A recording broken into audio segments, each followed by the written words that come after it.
우리 옆에 분들하고 같이 한번 인사하셨으면 좋겠습니다. 지난 6개월 동안 잘 지내셨습니다. 하나님의 은혜입니다. 이렇게 하면서. 하나님의 은혜입니다.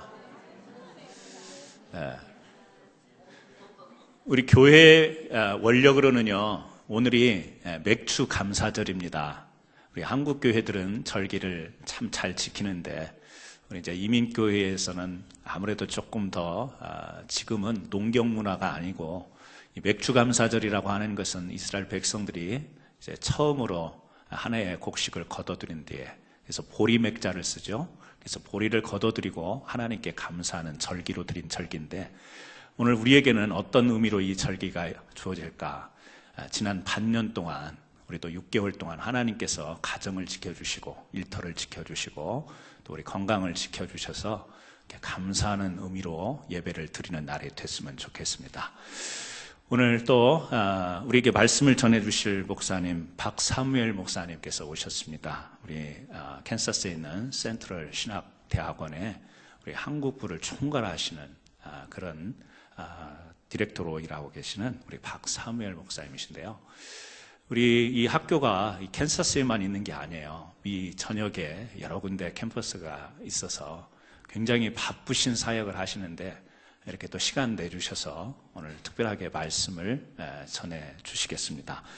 오늘 또 압니다. 여러분이 또 얼마나 사모하고 간절히 바라는 가운데서 또 큰 은혜 받을 것을 제가 미리 알지만, 그럼에도 불구하고 제가 할 때는 제가 이해한다고 그랬죠.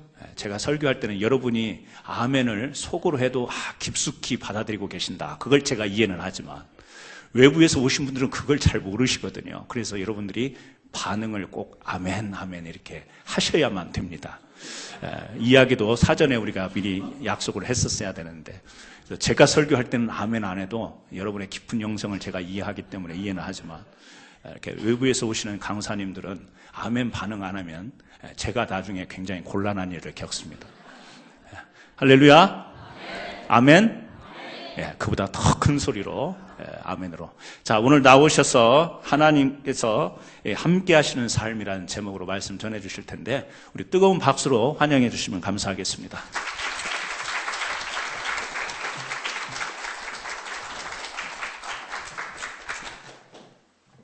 주의 이름으로 캔사스 한인장로교회 여러분들께 문안 인사드립니다. 반갑습니다. 보고 싶었습니다.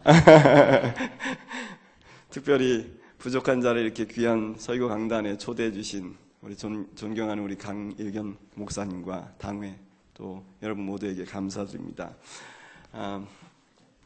제가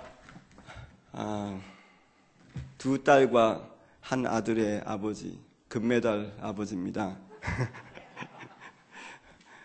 제 큰딸이 얼마 전에 유스그룹 모임을 마치고 제가 픽업할 일이 있어서 이제 교회를 가게 됐는데요. 교회 주차장 앞에 차를 세워놓고 좀 어둑어둑해지고 차가 몇 대가 같이 있었습니다.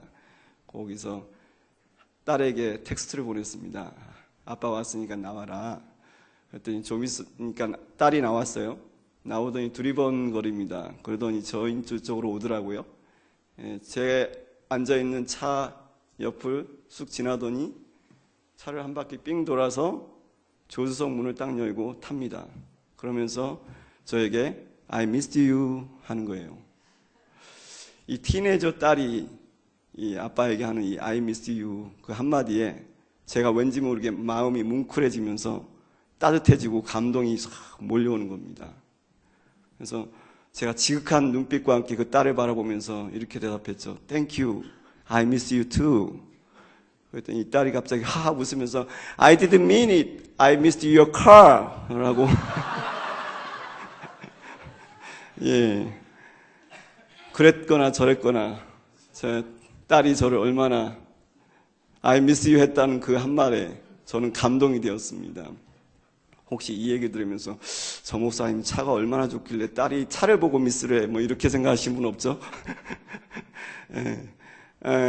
오늘 우리 이 시간 함께 예배하러 나왔는데 조금 전에 같이 인사 나눴지만 한번 함께 계신 여러분들과 함께 인사 나누시겠습니까? I miss you 라고. 예, 한 주간 보고 싶었다. 예, 정말 보고 싶었다. 한번 인사 나누시죠. 예, 멀리 떨어져 있다가 함께 모여서 예배 자리에서 함께 예배드리고 함께 만나는 것이 얼마나 기쁨인지 모르겠습니다. 성도가 함께 교제하는 거예요. 여러분들 함께 I miss you 할 때 누가 여러분들에게 여러분들 보고 싶었다, 그리웠다라고 얘기를 했습니까? 여러분 옆에서요. 그죠? 여러분 옆에서 여러분 향해서 I miss you라고 한 소리 들으셨을 겁니다. 혹시 여러분 위에서 I miss you라고 하는 소리를 들으셨습니까? 여러분들이 오늘 주님 앞에 나와서 예배드리려고 하는 이 자리에 나온 여러분들을 향해서 이렇게 얘기를 하십니다. I miss you too. I miss you so much. 우리 주님께서 여러분들을 그렇게 말씀하십니다. 여러분 세상 속에서 여러 가지 상황 속에서 흩어져 살면서 많은 일들을 겪으면서 살아가는 동안 하나님께서 여러분들을 향해서 내가 너를 보고 싶다. 내가 너와 함께하고 싶다라고 말씀하셨고, 또 지금 이 자리에서 하나님께 예배드리는 하나님을 만나러 온 여러분들을 향해서 주님께서는 I miss you so much 라고 얘기를 하십니다. 성경에 많은 인물들이 있습니다.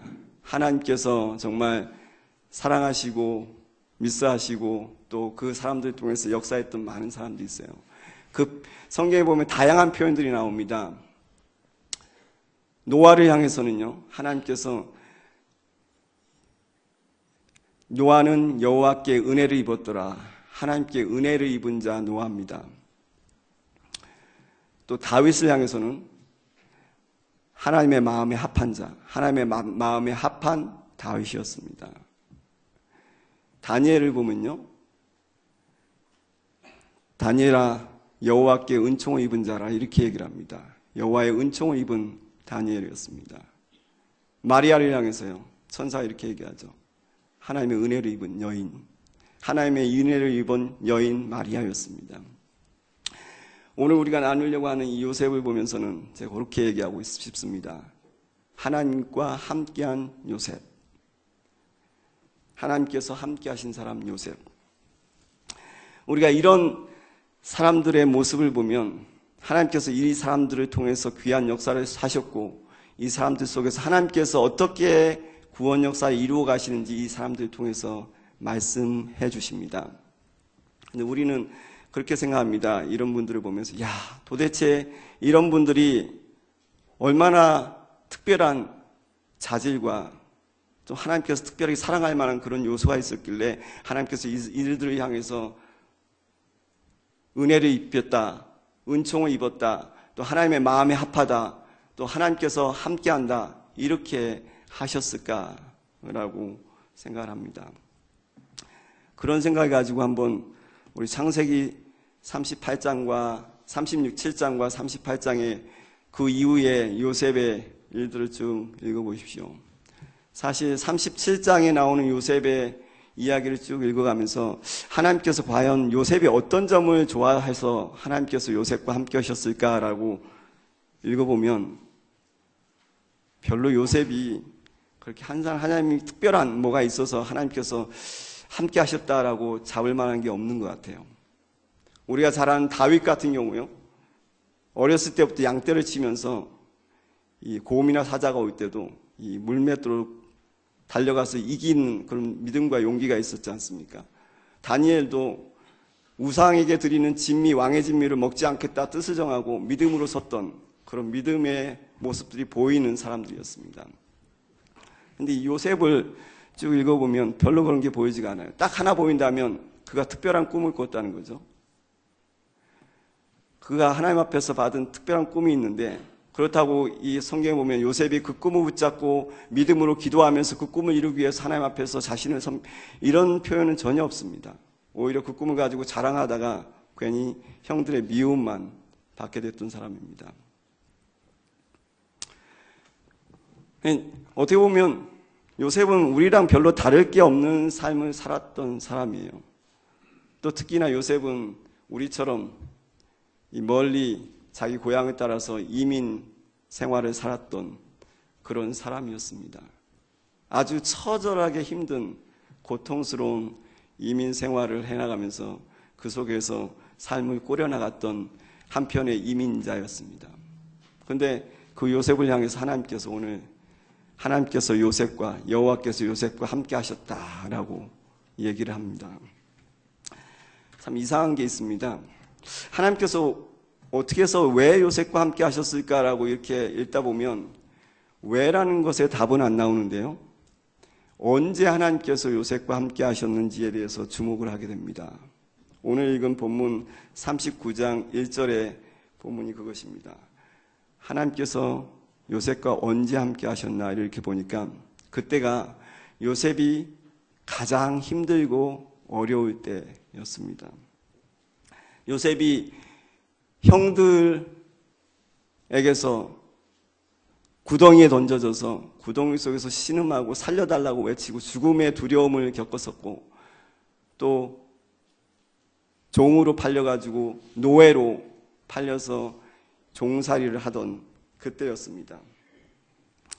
사실 이때는 이 창세기 39장 1절 이 짧은 한 구절은 어떻게 보면 요셉에게 있어서는 피가 솟구치는 그런 때입니다. 짧은 한 절로 되어 있지만 요셉이 이 경험들을 쭉 우리가 살펴본다면 이거는 요셉에게는 도무지 치가 떨릴 만큼 괴롭고 힘든 순간이었습니다.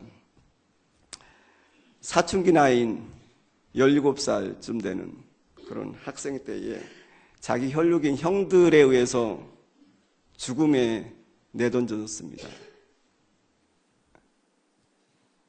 얼마나 배신감이 컸고 또 죽음의 구덩이에 떨어졌을 때 갑작스러운 당황과 공포와 두려움이 그에게 몰려들었겠습니까?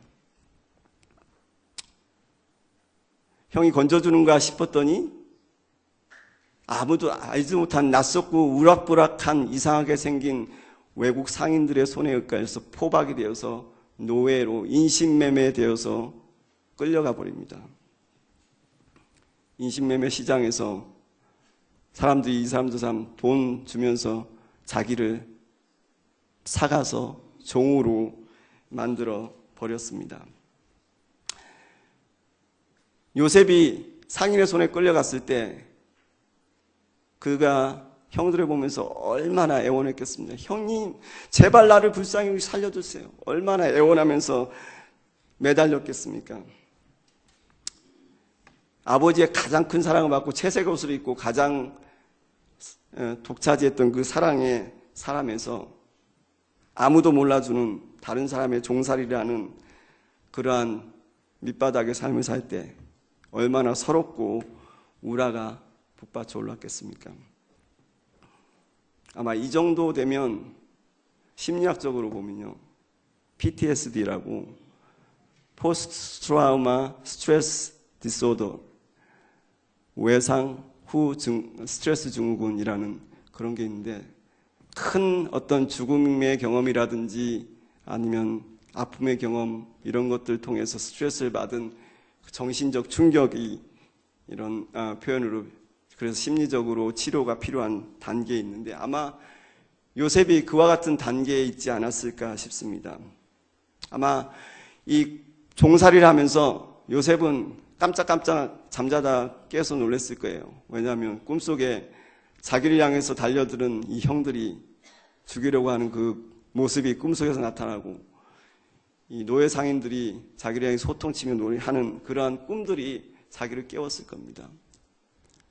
꿈에서 깨어서 식은땀이 주르르 흐르는 그 속에서 외로움과 서러움과 두려움과 아픔 그것을 앓고 끙끙거리면서 눈물 흘리면서 고향 생각, 부모 생각, 자기가 마음껏 뛰놀던 들판 생각, 양들과 함께 있던 생각 등등으로 정말 잠들 수 없는 밤들을 보냈을 것입니다. 아마 이 정도의 경험들을 갖는다면 인간은 당연히 하나님에 대해서 의심하게 됩니다. 과연 하나님이 살아계실까?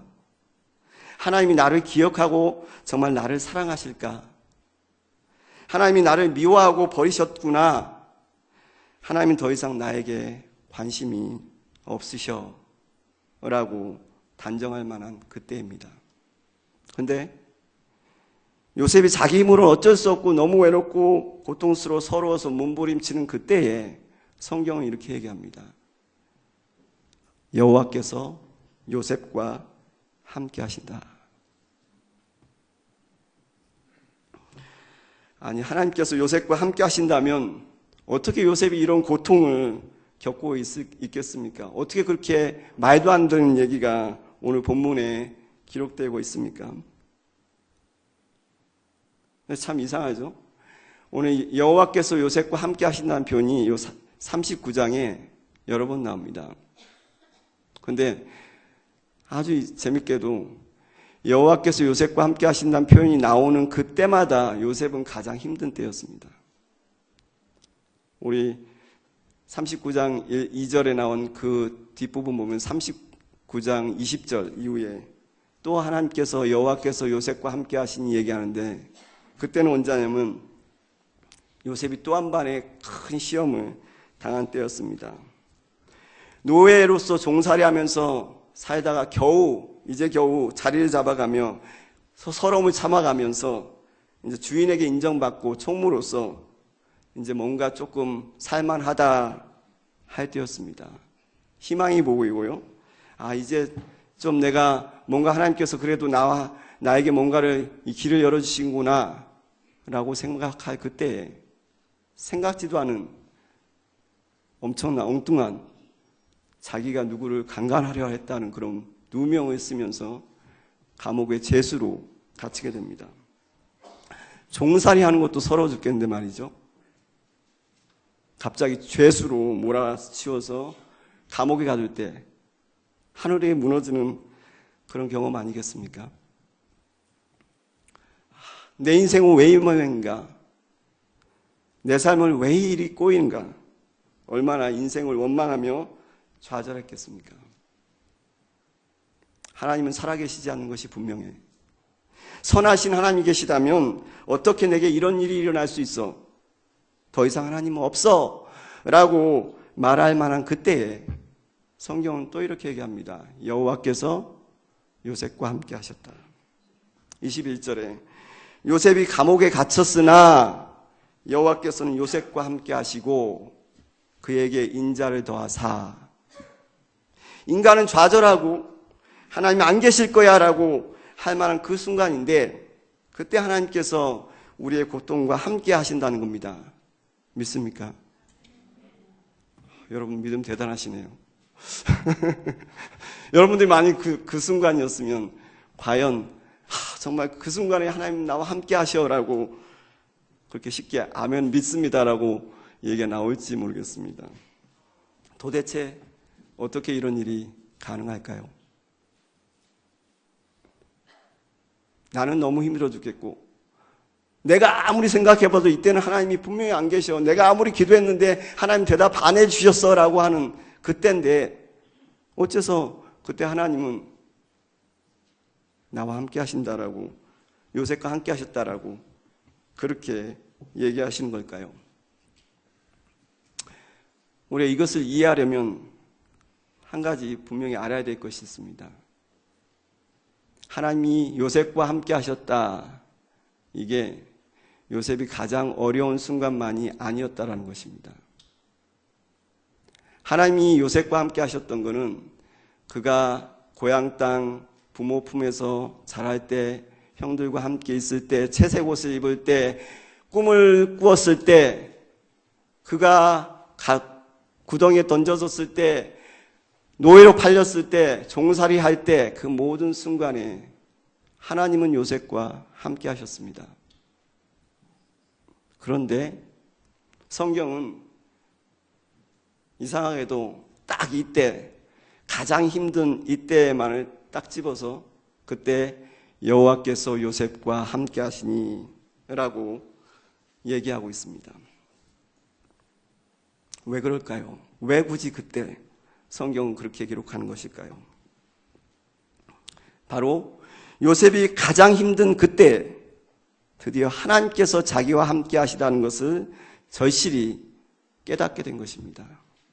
요셉이 원망하고 좌절하고 눈물로 한숨으로 어째서 내가 이렇게 되었냐고, 하나님은 왜 나를 이렇게 만드셨냐고, 왜 나를 버리셨냐고, 하나님은 어디 계시냐고, 하나님이 정말 살아계시고 나를 사랑하시냐라고 그렇게 의문하며, 정말 하나님 살아계시면 날 좀 도와주세요, 날 좀 살려주세요 라고 예언하며 부르짖는, 밤새워서 부르짖던 그때에 그가 그 하나님을 만나게 된 것입니다.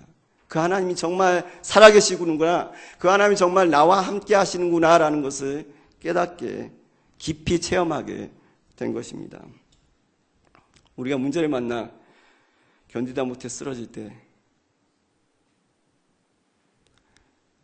우리가 주님께 부르짖을 때, 그때 주님이 우리를 만나주시는 것입니다.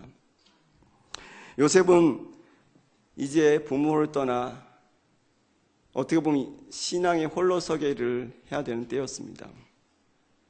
자기 혼자 감당하기엔 너무나도 벅차고 힘든 시련이었고, 자기가 그것을 어떻게 될지 모르는 그런 상황이었지만, 그래서 그것으로 인해서 몇 날 며칠을 눈물로 지새웠던 그런 시간들을 가졌었지만, 그 속에서 하나님의 도움을 구했고, 그 고통 속에서 하나님이 참으로 살아계시고 내가 부모에게 듣던 그 하나님이 정말 나의 하나님이구나 알게 되었던 것이고, 그분이 나와 함께 하시는구나 깨닫게 되었던 것입니다.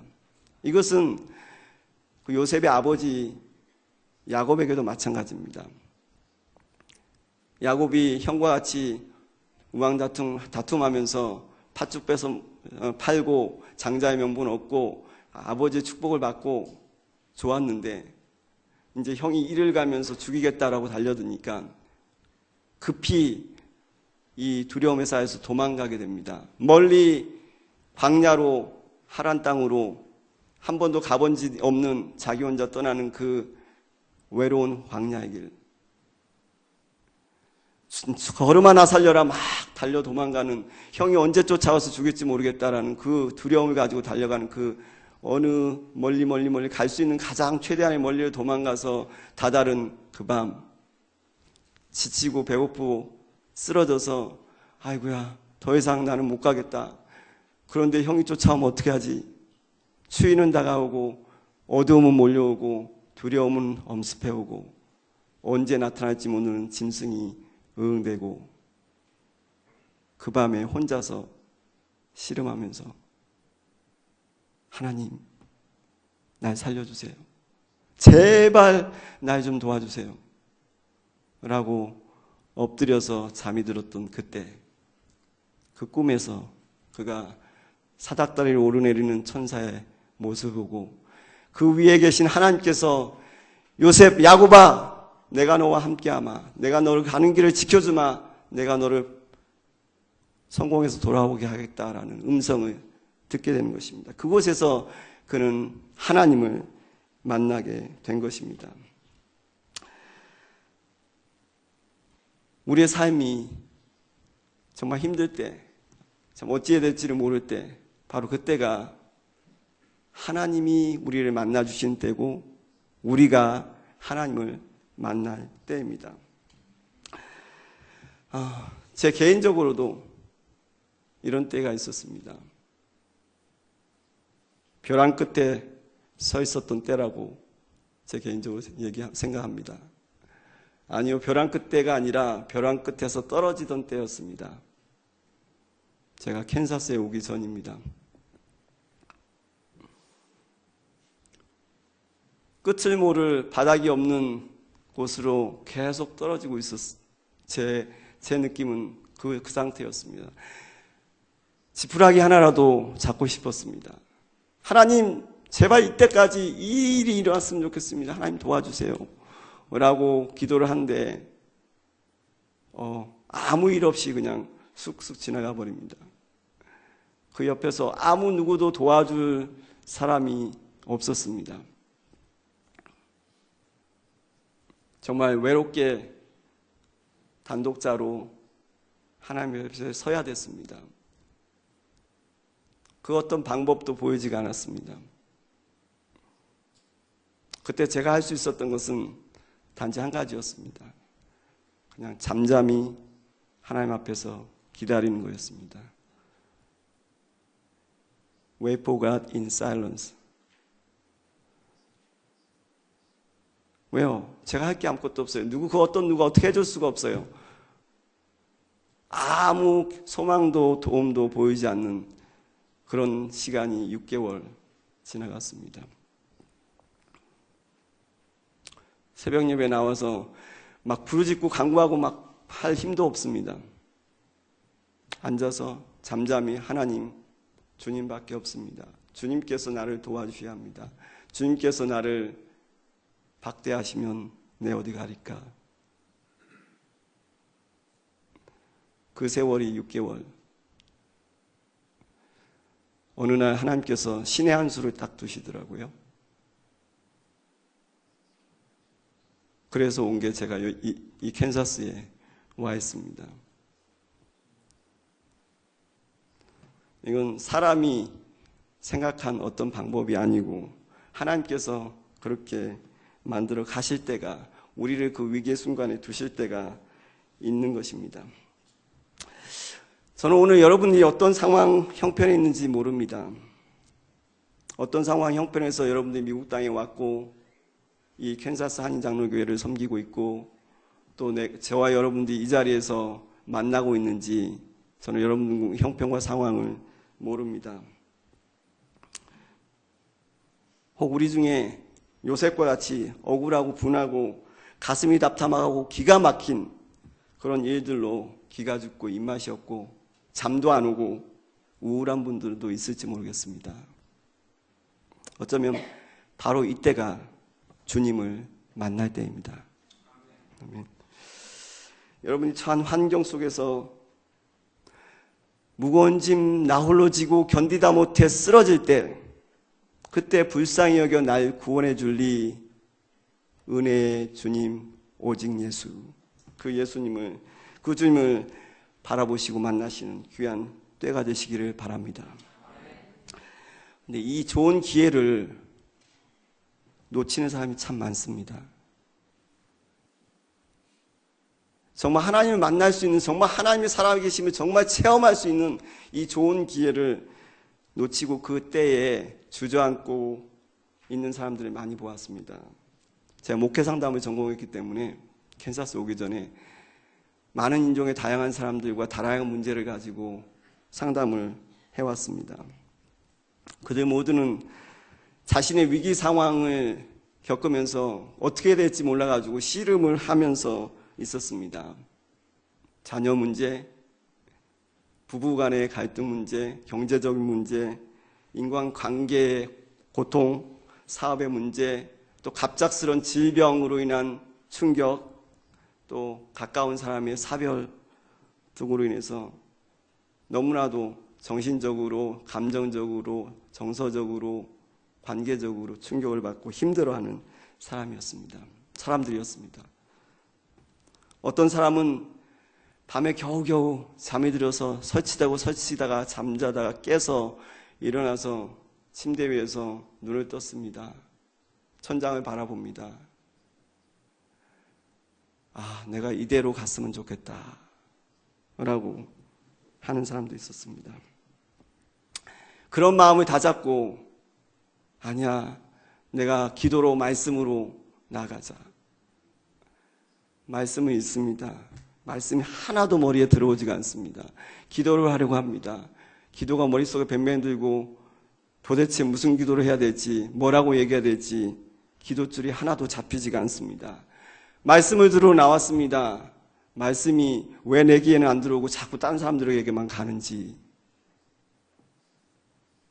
이 위기의 순간 어찌할 바를 모르고 정말 하나님을 만날 수 있는 정말 체험의 기회인데 그 기회를 놓치는 사람들이, 그래서 절망의 나라지로 떨어지는 사람들이 많이 있는 것을 보았습니다. 무엇이 문제일까요? 왜 어떤 사람은 그 위기의 상황 속에서 하나님을 만나고 하나님과의 깊은 관계를 회복하는 시간이 되고 어떤 사람은 그것을 놓치고 헤매고 쓰러져 갈까요? 물론 정답은 은혜입니다. 은혜 아니면 나 서지 못하리. 하나님의 은혜가 아니면 우리가 어찌 그 고통의 상황에서 이겨나갈 수 있겠습니까? 하나님의 은혜가 우리에겐 절실히 필요합니다. 또 하나 한번 따라 할까요? 문제가 아니라 문제를 보는 관점이 문제다. 예. 문제가 아니고 우리가 문제를 어떻게 인식하느냐, 어떻게 바라보느냐, 어떻게 우리가 지각하느냐, 그것이 문제입니다. 우리는 실직, 사업 실패, 이혼, 사별 이런 것들을 보고 위기다라고 생각합니다. 근데 학자들은 그게 위기가 아니라고 얘기합니다. 위기가 되려면 세 가지 조건이 있어야 된대요. 그 첫 번째 조건은 당연히 지구와 같은 어떤 사람이 갑자기 질병에 걸렸다, 또 누가 죽게 됐다, 또는 사업이 실패했다, 이혼하게 됐다, 이와 같은 위기 상황, 위기가 아니라 위기 상황, 위기가 일어날 촉발시킬 수 있는 어떤 사건, 상황, 그것이 첫 번째 조건입니다. 두 번째는 그 위기 상황을 어떻게 인식하느냐, 사람이. 그 위기 상황을 보면서 내가 실직하게 됐어. 이것을 보면서 큰일 났다. 어쩌지? 혼란스럽고 두려워하고 공포에 잠기고 불안해하는 이런 인식을 갖게 되면 그것이 이제 두 번째 조건이 됩니다. 그러나 그렇게 혼란스럽고 두렵고 고통한다고 해서 꼭 그것이 위기는 아니에요. 왜냐하면 그런 인식에 대해서 내가 그래도 나는 대처할 수 있어. 피해버려. 과감히 맞서 이겨나가. 아니면 내가 못하는데 내 주변에서 부모가 또는 교회 공동체에서 나를 도와줘. 그래서 내가 이겨낼 수 있어. 이러면 위기가 안 됩니다. 근데 위기 상황과 위기에 대한 내 인식의 부정적인 것과 또 그것을 대처할 능력이 없어서 제 기능을 못하고 그 위기 상황이 어떤 의미가 있는지 모를 때 그때가 진짜 위기다. 이렇게 얘기를 합니다. 여기서 위기의 중요한 요소 하나가 바로 내가 어떻게 그것을 바라보느냐라는 것입니다. 내가 어떻게 그것을 인식하느냐. 문제가 아니고 문제를 어떻게 바라보느냐가 문제다. 이것을 신앙적으로 다시 얘기하면 이 말은 믿음이라고 한마디로 얘기할 수 있습니다. 우리가 믿음 했을 때 믿음은 바라는 것들의 실상이요 보지 못하는 것들의 증거다라고 얘기를 합니다. 우리가 눈에 보이는 위기 상황, 지금 현재 내게 일어나고 있는 이걸 딱 보고 보이지 않는 그 너머에 있는 하나님의 도움, 하나님의 살아계심, 하나님께서 역사하시는 것들을 지금은 보이지 않지만 그것이 실제한다라고 바라보면 그것이 믿음이에요. 그죠? 보이지 않지만 그 믿음을 넘어서는 그 너머에 있는 하나님을 바라보는 것이 바로 믿음이지. 우리가 지금 당하는 여러 가지 상황들, 고통들, 시련들이 있을 때 그 시련을 어떻게 바라보느냐라는 것입니다. 만약에 여러분 배우자가 어느 날 갑자기 나 더 이상 당신과 못 살겠어. 헤어져. 라고 한다고 합시다. 여러분들이 그 얘기를 들었을 때 충격과 혼란과 무슨 소리야? 갑자기 왜 이러지? 내가 뭐 잘못했나? 어찌해야 돼? 큰일 났네? 라고 한다면 위기 조건 두 번째입니다. 근데 여러분들이 그 얘기를 딱 들었을 때 그래? 해방되었네. 이래버리면은 그건 물론 그러시면 안 되겠지만 그런 상황이 돼버리면 이건 위기가 되지 않겠지요. 문제가 아니라 이 문제를 어떻게 신앙적으로 보느냐, 이것이 문제인 것입니다. 내일은 July 4th 독립기념일입니다. 그죠? 제가 한번 이 모처럼 우리 가족들과 함께 이 줄라이 포스트 때 좀 제대로 좀 폭죽 좀 구경을 하자 해서 평소에는 그냥 시간 맞춰 딱 갔는데 좀 일찍 서둘러서 좀 좋은 자리 잡고 좀 제대로 앉아서 좀 여유 있게 좀 먹어가면서 한번 보자라고 일찍 나섰습니다. 그래서 가족들과 다 일찌감치 와서 자리 잡았습니다. 자리 잡아서 할 게 뭐가 있나요? 언제 폭죽 시작하나 기다리는 거죠, 이제. 근데 이게 웬 9시가 지나도 안 하고 9시 반이 지나도 안 하고 이게 왜 이렇게 시간을 오래 잡고 이렇게 빨리빨리 안 하는 거야? 라고 생각을 했습니다. 근데 폭죽이 언제 시작되느냐면요. 해 다 지고 깜깜해지니까 하더라고요. 10시 좀 돼가니까 그때 시작하는 거예요. 근데 밤이 깊어야 폭죽이 아름답더라고요. 밤이 깊어야 그때 그 화려한 폭죽의 모습들이 정말 아름답게 드러나게 됩니다. 시련이 우리에게 깊을수록 그 속에 하나님의 살아계심과 하나님의 역사하심과 함께하심을 깊이 체험할 수 있는 귀한 때입니다. 그렇기 때문에 야고보 선생은 이렇게 얘기합니다. 여러 가지 시험을 만나거든 너희가 온전히 기쁘게 여기라. 시험이 너희에게 인내를 만들어내는 줄 알미라. 우리에게 위기는 기회입니다. 우리에게 위기는 하나님을 만날 은혜의 때고 우리가 하나님의 건짐을 받은 구원의 날입니다. 우리가 근데 이 위기 시련을 당할 때 어떻게 해서 이 시련을 이겨야 되느냐? 이때 우리가 한 가지 기억해야 될 중요한 게 있습니다. 위기가 있을 때 하나님을 함께함을 믿고 믿음의 관점으로 문제를 바라보려면 기억해야 될 것이 하나가 있는데요. 그것은 우리가 당하는 고통의 의미가 무엇인가를 아는 것입니다. 우리가 정말 어려움을 당해요. 고통을 당해 힘들어요. 죽겠어요. 왜 이렇게 이런 일을 당하는지 그것조차도 모른다. 이러면 참 힘들어요. 그죠? 근데 그게 다 이유가 있구나. 그게 이런 이유가 있어서 이랬구나 라고 안다면은 우리가 그 어려움, 그 위기를 정말 참기 힘들고 고통스럽지만 이겨낼 수 있습니다. 그죠? 하나님이 우리에게 주신 위기가 또는 시련이 왜 있는 걸까요? 우리 요셉을 통해서 보는데 그것은 바로 우리에게 연단과 성숙을 주시는 것입니다. 하나님께서 요셉과 함께 하신 것은 그가 특별한 자질이 있어서가 아니었습니다. 그는 어렸을 때도 보면 그의 요셉의 삶의 모습을 보면 이래요. 요셉의 자질은요, 부모의 편애 속에서 자랐습니다. 그래서 여러 형제들 중에 자기밖에 몰라요. 자기가 최고입니다. 그래서 형들이 뭐 잘못하면 쪼록 달려가지고 형이 오늘 또 뭐 저랬고 맨날 고자리를 하고요.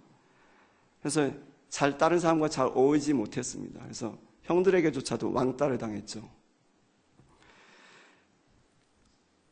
심지어는 자기가 이 꿈을 꿨을 때 형들에게 자랑하고 부모에게 자랑하고 형들도 내게 절하고 엄마 아빠도 내게 절하고 뭐 이러면서 자기 신에 넘쳐 있었던 그런 참 철없는 아이였습니다.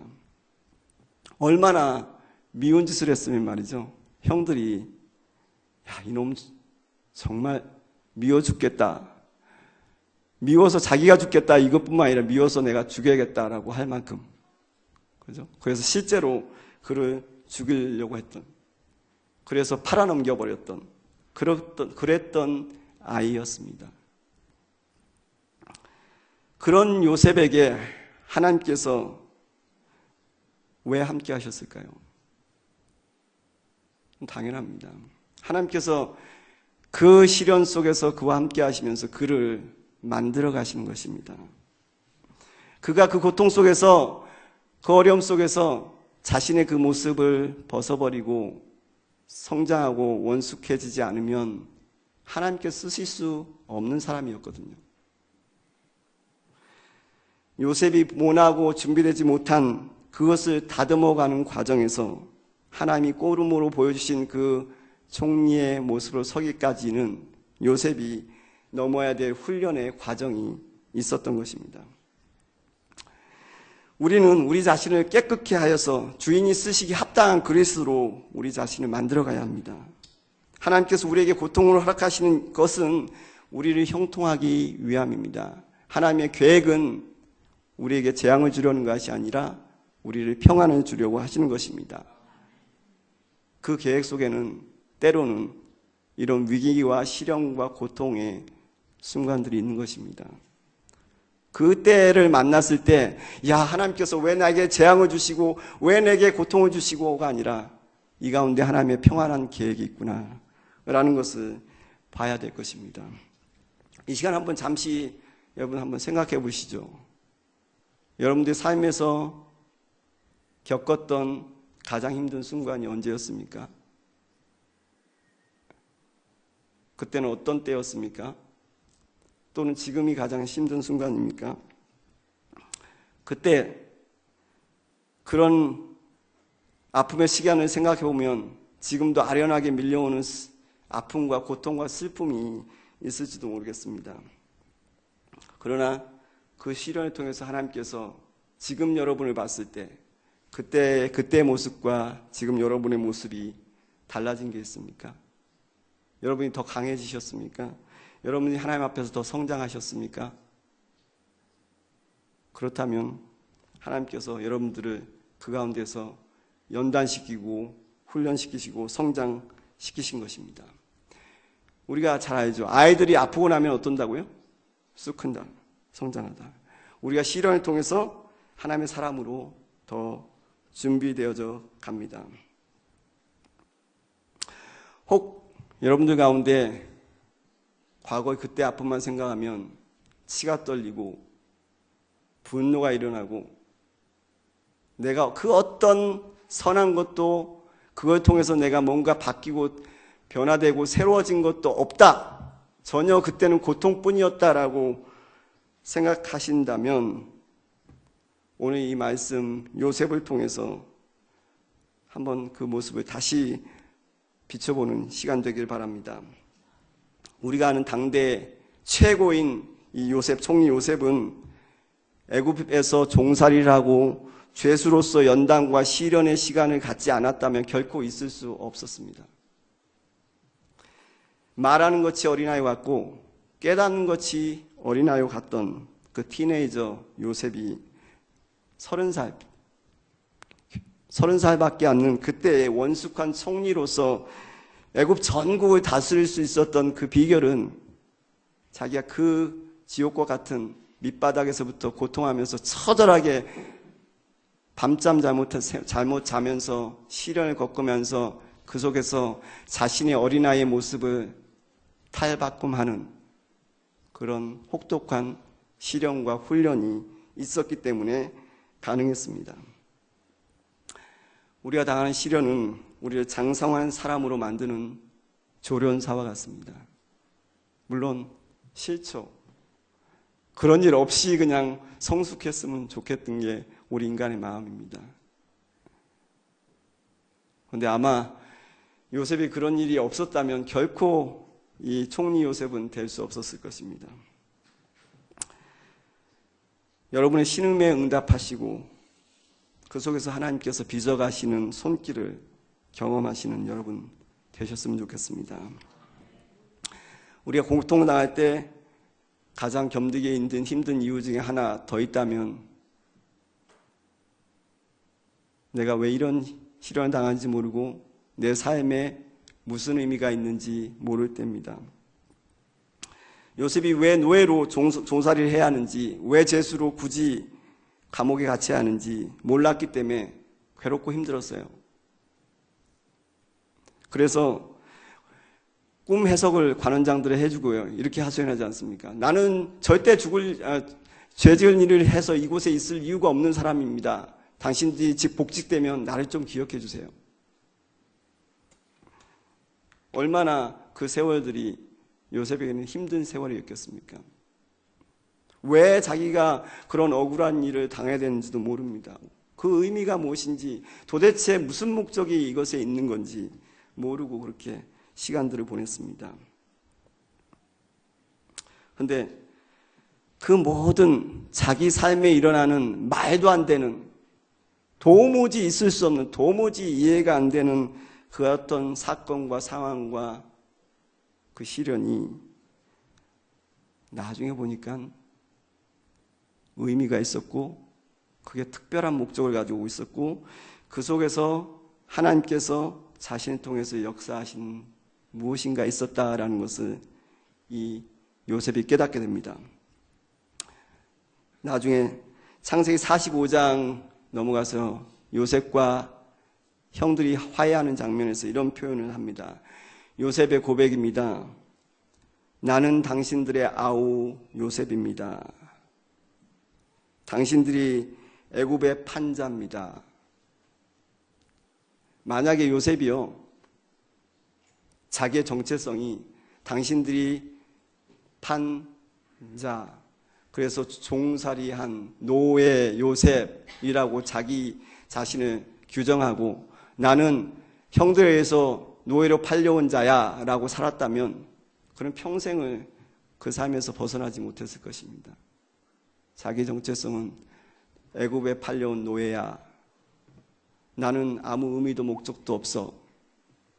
그런데 요셉은 그렇게 고백하고 끝나지 않습니다. 나는 팔려온 자다. 근데 당신들이 나를 이곳에 팔았다고 해서 근심하지 마소서. 한탄하지 마소서. 하나님이 생명을 구원하시려고 이 하나님의 목적, 자기의 삶이 왜 그렇게 했는지 그 목적이 있는 것을 얘기를 합니다. 하나님이 생명을 구원하시려고 나를 당신보다 먼저 보내셨습니다. 하나님이 큰 구원으로 당신들의 생명을 보존하고 당신들이 후손을 세상에 두게 하기 위해서 나를 당신보다 먼저 보내셨습니다. 그래서 나를 보낸 거는 당신들이 아니고 하나님이십니다. 라고 요셉이 고백합니다. 무슨 말이냐? 요셉은 자신의 삶에 너무 쓰라리고 아프고 고통스러운 그 과정들을 겪으면서 그곳에서 의미를 찾았습니다. 그곳에서 하나님이 가지신 목적을 찾았습니다. 내 인생이 왜 지금 이 땅에서 이렇게 살아가고 있는지에 대한 분명한 목적, 그것을 찾았던 것입니다. 여러분 미국 땅에 와서 이곳에서 지금 캔사스 땅에서 살아가고 있습니다. 왜 이곳에서 이렇게 살아가고 계십니까? 힘들고 참 어렵고, 또는 여러분들이 은퇴하셔서 살아가고 있는 이 삶, 이것은 무슨 의미와 목적이 있습니까? 그냥 내줘진 거고 그냥 한평생 살다 가는 건데 그런 거지 라고 살아가십니까? 아니면 여러분들의 걸어오는 한 걸음 한 걸음, 여러분의 삶의 여정 한 사람 한 과정 그 속에 하나님께서 내게 주신 의미와 내게 주신 목적이 있다라고 살아가십니까? 우리는 우리의 삶의 의미와 목적을 찾고 그 주님의 부르심에 순종하며 살아가야 합니다. 마지막으로 제가 한 가지 여러분들과 나누고 싶은 것이 있습니다. 하나님은 요셉과 함께 하셨고 또 우리들과 함께 하시는데, 하나님께서 우리와 함께 하실 때 우리가 해야 될 한 가지가 있습니다. 하나님께서 우리와 함께 하시기 위해서 우리가 뭘 해야 됩니까? 그건 잘못된 점입니다. 하나님은 우리와 함께 하고 계십니다. 성도와 함께 하고 계십니다. 그러면 하나님과 함께 하고 있는 우리가 하나님과 계속 함께 하기 위해서, 그 하나님과 함께함을 떠나지 않기 위해서 어떻게 해야 됩니까? 그 한 가지는 오늘 이 본문 39장의 재밌는 표현을 통해서 우리가 볼 수 있습니다. 우리 39장 초반부에 아까 얘기한 대로 하나님께서 요셉과 함께 하셨다라는 표현이 2번 나옵니다. 39장 종반부의 뒷부분에 21절과 23절에 하나님 요셉과 함께 하셨다. 처음과 끝에서 하나님께서 요셉과 함께 하셨다라는 표현이 나옵니다. 재밌는 것은 한 중간에요, 요셉은 함께 하지도 아니하였다 이렇게 나와요. 하나님은 요셉과 함께 하셨다라고 얘기하는데 요셉은 함께 하지도 않았다, 이런 표현이 딱 10절에 딱 나옵니다. 도대체 요셉은 왜 누구와 함께 하지도 않았던 건가요? 바로 자기를 향해서 오는 죄악의 유혹의 손길과 함께 하지도 아니하였다라고 얘기하고 있습니다. 바로 하나님께서 우리와 함께 하실 때, 요셉과 함께 하실 때, 그는 하나님과 함께 하시는 그 삶을 계속 유지하기 위해서 하나님이 떠나가게 하는 그런 삶에서 벗어나려고 했던 것입니다. 아마 티네이저, 사춘기, 17세 이상 영 어덜트로 그 집에서 종살이 하면서 사는 그 요셉, 부모를 여의고 떠나서 혼자서 외롭게 정말 모진 생활하면서 자기가 그렇게 열심히 살아도 제대로 알아주는 없는 그런 삶을 살고 있는 요셉에게 자기를 알아주고 자기에게 아는 체 해주고 자기를 반갑게 맞이해주고 좀 부드럽게 대해주고 얼마나 마음이 갈 수 있는 사람이겠습니까? 특별히 요셉은 어렸을 때 어머니를 여였습니다.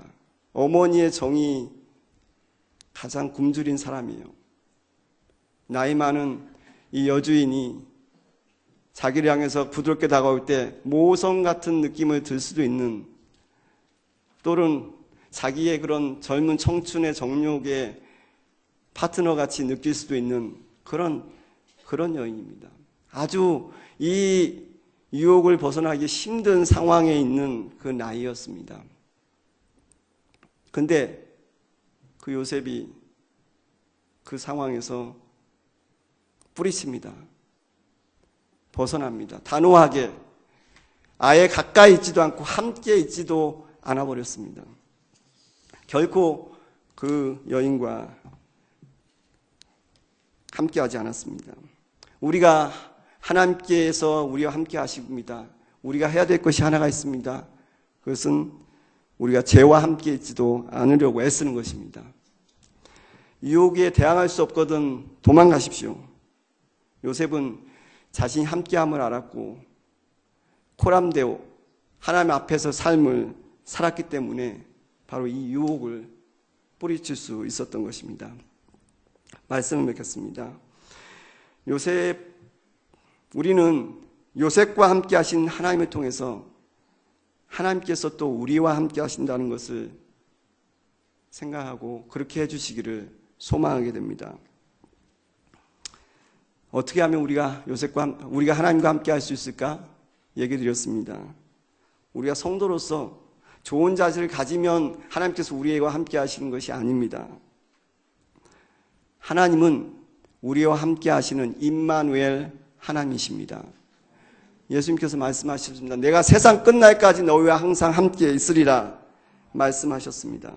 그렇다면 우리는 그 하나님과 동행하기를 힘쓰시는 자들이 되어야 할 것입니다. 하나님과 함께하면서 떠나지 않기 위해서 죄를 멀리하시고 말씀에 가까이 하시는 여러분 되시기 바랍니다. 혹 죄를 범했을 때 다윗과 같이 우슬초로 나를 정결케 하여 주시고 주의 성신을 내게서 거두시게 하시고 주의 구원의 즐거움을 내게 회복시켜 주십시오라고 기도하시는 여러분 되시기 바랍니다. 그리고 혹 우리의 삶에서 시련이 올 때 너무 아프고 힘들어서 괴로워서 지치고 쓰러질 때 그때가 바로 하나님의 살아계심과 함께하심과 역사하심을 깊이 체험하는 때임을 기억하시고 그 주님과 함께하시는 복된 주의 자녀들 되시기를 주님의 이름으로 축원합니다. 기도하시겠습니다.